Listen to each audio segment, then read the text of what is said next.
স্বাগত ডিবিসি নির্বাচিত সংবাদে। শুরুতেই জানাবো মার্কেন্টাইল ব্যাংক সংবাদ শিরোনাম।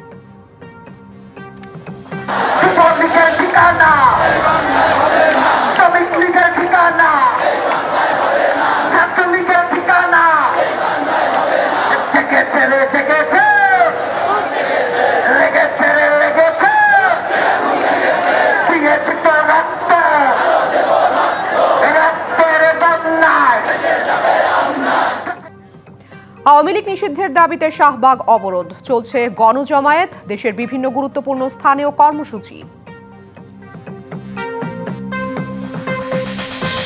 চট্টগ্রামের পলো গ্রাউন্ডে বিএনপির ৩ সহযোগী সংগঠনের তারুণ্যের সমাবেশ, অধিকার প্রতিষ্ঠার সমাবেশ ঘিরে উজ্জীবিত নেতাকর্মীরা।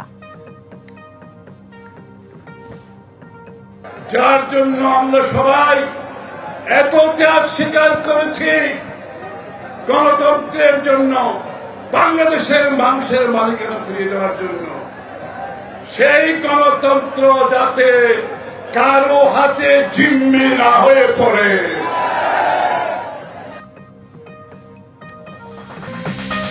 এবং পাকিস্তানের ৩টি বিমান ঘাঁটি লক্ষ্য করে ক্ষেপণাস্ত্র হামলা ভারতের, জবাব দিতে ইসলামাবাদের অপারেশন বুনিয়ান উন মারসুস।